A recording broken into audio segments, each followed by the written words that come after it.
पक्की दोस्ती। दोस्तों, आज मैं आप लोगों को ये कहानी सुनाने जा रही हूँ। यह कहानी एक पेड़ की है। वह बिल्कुल अकेला था। पेड़ एक बड़े से खेत के ठीक बीच में खड़ा था। उस खेत में कोई और पेड़ नहीं था, वहाँ कोई पक्षी नहीं आता था। इसलिए इस कहानी का पेड़ बड़ा अकेला था। पेड़ के मन में न जाने कितनी कहानियाँ थी, लेकिन वह किसे सुनाए। चांद, तारे, सूरज सभी दूर दूर थे, ऊपर आकाश में बहुत बहुत दूर। आखिर पेड़ किससे बात करे। अचानक एक दिन एक नन्ही सी नीले रंग की चिड़िया आई और पेड़ पर बैठ गई। वह अपना रास्ता भटक गई थी। थोड़ी देर बाद अंधेरा घिराया। ऐसे में वह घर कैसे जाए, इसलिए चिड़िया ने रात पेड़ पर ही बिताने की सोची। उस रात नन्ही नीली चिड़िया और पेड़ दोस्त बन गए। वे पूरी रात एक दूसरे के साथ बातें करते रहे।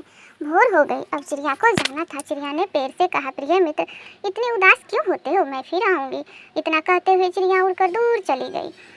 पेड़ चिड़िया की राह देखता रहा। कई दिन बीते, कई रातें बीती। नीली चिड़िया लौटकर नहीं आई। अब पेड़ की आंखें भर आई और आंसू टप टप बहने लगे। पता नहीं इस तरह कितने दिन बीत गए। एक सुबह पेड़ ने देखा उसके आसपास आंसुओं से एक तालाब बन गया है। अब पेड़ उस तालाब से बातें करने लगा। वह दिन भर बातें करता रहा, लेकिन मन में बसी कहानियाँ क्या एक दिन में सुनाई जा सकती थी।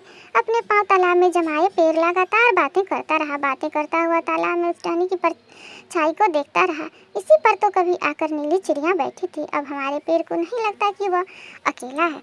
दोस्तों, इस चैनल को लाइक, शेयर और सब्सक्राइब करें।